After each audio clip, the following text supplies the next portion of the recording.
Sir వెంటనే వచ్చే ట్రైన్కి ఒక టికెట్ ఇవ్వండి. ఏ ఊరు దాకా? ఈ డబ్బు సరిపడవు. ఇదిగో టికెట్. ఇంకో 2 గంటల్లో ఒక ట్రైన్ వస్తుంది, అది ఎక్కువ వైజాగ్ వెళ్తుంది.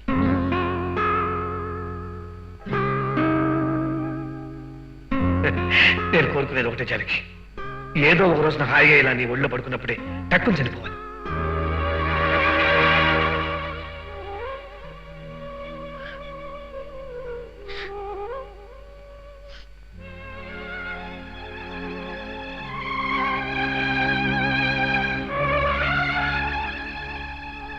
ఇట్టలు వాళ్ళ గురించి మీకన్నా నాకే బాగా తెలుసు. మీరు ఉద్యోగం మానేసిన మరుక్షణమే మనిద్దరు నడివీధిలో జానకి సరిగ్గా చూడలేదా? అవును, జానకి కనిపించలేదేమిటి? ఏమైంది? ఇంకా ఏం కావాలండి? మీకు జబ్బు చేసిందని, కొడుకు కోడలు నిర్లక్ష్యం చేశారని నాతో మాట మాత్రమైనా చెప్పకుండా ఇలా ఇల్లు వదిలి వెళ్ళిపోవడం మీకు న్యాయమేనా?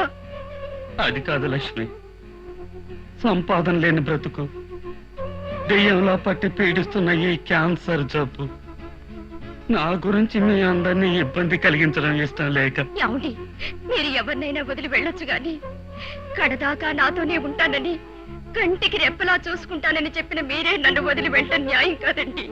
చావైనా బ్రతికైనా మీతో పాటే నన్ను వదిలి వెళ్ళకండి. లేదు జానకి, నిన్ను వదిలి నేను ఎక్కడికి వెళ్ళను. వచ్చేస్తున్నాను జానకి, ఇప్పుడే వచ్చేస్తున్నాను.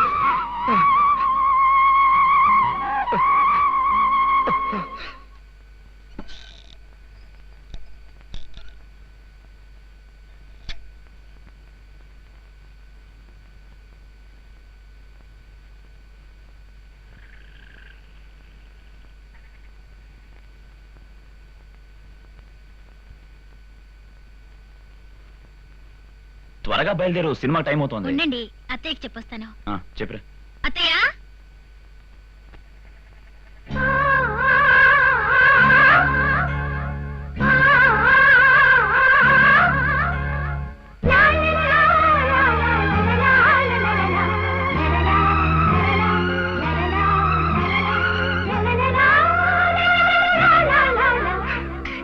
జానకి,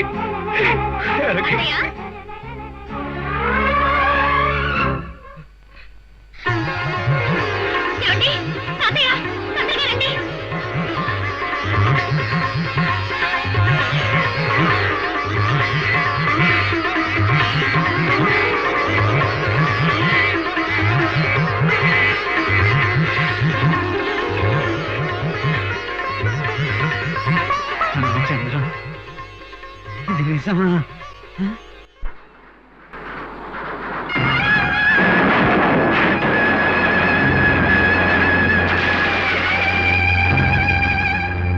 5 ప్రమాదం జరిగిన వెంటనే నాకు స్పృహ పోయింది. ఆ తర్వాత ఎక్కడున్నానో ఎలా ఉన్నానో నాకే తెలియదు.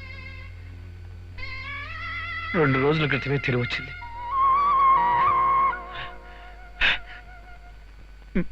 నేను ఈ గ్రామానికి నాటు వైద్యుణ్ణి.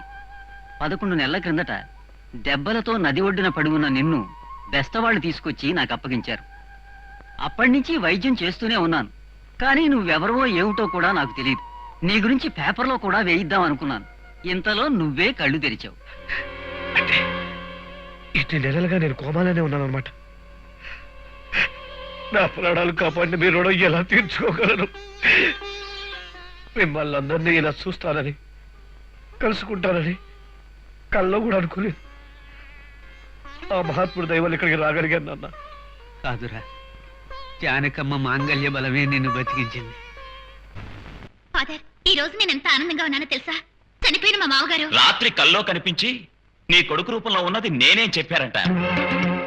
దాంతో తెగ సంతోషపడిపోతోంది. అన్నట్టు ఫాదర్, ఈసారి క్రిస్మస్ కి నాన్నగారి పేరు మీద అనాథ పిల్లలకు విరాళం ఇవ్వాలనుకుంటున్నాను. క్రిస్మస్ ఇంకా చాలా నెలలు ఉంది నాయన, అప్పుడు కనిపించి చెప్తాను. ఓకే, వస్తాం ఫాదర్. ఇగో చూడు, అప్పుడు చూస్తాను. చూస్తే చూడండి. ఇప్పుడు చెప్పు. మీకేమైనా పిచ్చి పట్టిందా? ఆ పూజారి గారితో మా నాన్న తిరిగి వచ్చాడని చెప్తారేంటి? ఏదో నీ తెలుగులో సర్దుబడి సరిపోయింది, కానీ లేకపోతే ఎంత కొంప మునిగిపోయి తెలుసా? చనిపోయిన మనిషి తిరిగి వచ్చాడంటే ఆ పూజారి కొంప ఎందుకు మునుగుతుంది?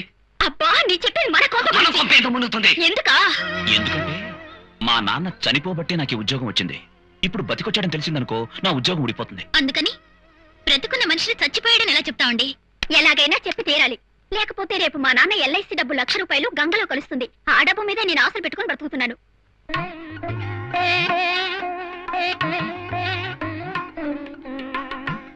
ఏమండి ఏమండి ఏమండి ఏమండి జానకి, నేను ఇక్కడ ఉన్నాను.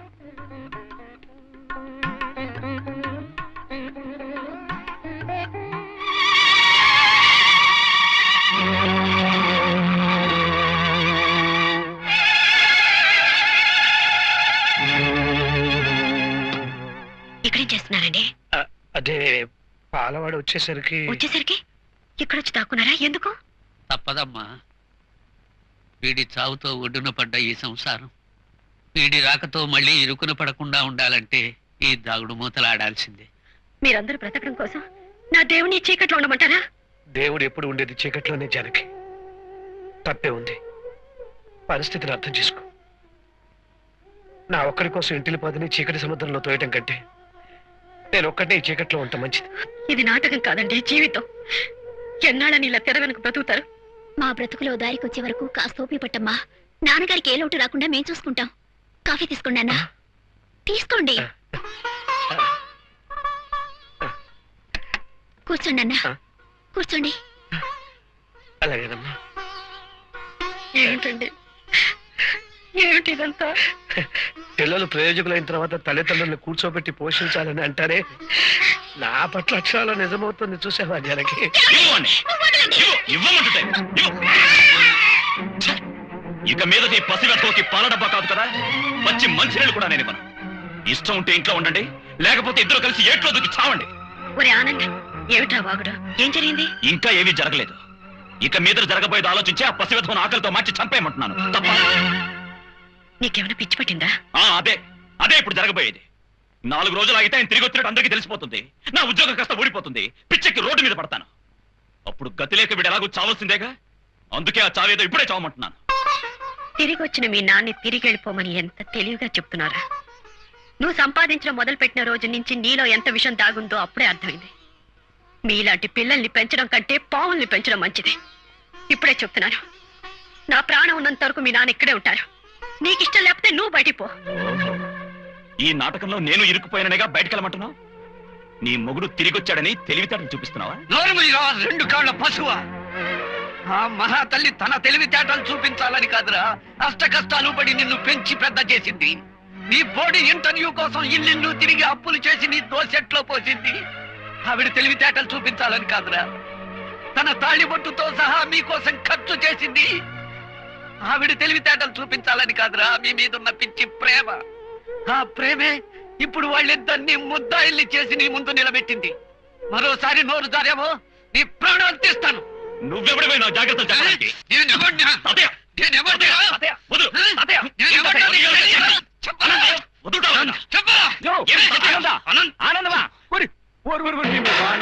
ఏందయ్యా గొడవ పడతా ఉండదా? ఏమైందయ్యా? ఏంది? ఏదన్నా క్యాష్ డీలింగ్ లో తేడా వచ్చిందా? అలాంటిదే. మరేం లేదు మావయ్య గారు, నాకు బోనస్ వచ్చింది. ఏదో ముచ్చటపడి అమ్మకు చీర తెచ్చాను. భర్త లేని దాన్ని నాకెందుకు ఇవన్నీ అమ్మ తిడుతోంది. తాత ఏమో తిట్టడం ఎలాగూ అయిపోయింది గనక చెప్పు చుక్కొడదామని సరదా పడ్డాను. సమయానికి చెప్పు దొరకలేదు. ఒక్కసారి మీ చెప్పు అప్పిప్పిస్తారా? నా చెప్పా వద్దులేండి, బాగుండదు. ఈ చెప్పుతో మిమ్మల్ని కొడితే బాగుండదు. కరెక్టే. వాడిని కొడితే బాగానే ఉంటుంది. ఇవ్వండి. నీ బండ నీళ్ళు పడేసావు కదా. మిస్టర్ గరుడాచలం, ఓయ్, ఇది కంటి జోడా కాలి జోడా? అసలు దీన్ని ఎప్పుడు కొన్నావయ్యా? క్రీస్తు పూర్వమా? అబ్బే అంత పాతది కాదు, మొన్న మధ్యనే ఎగ్జిబిషన్ లో కొన్నా. 10 ఏళ్ల క్రితం. నీ పీనాస్ బుద్ధితో నా పరువు తీస్తున్నావు. ఇంటి పద.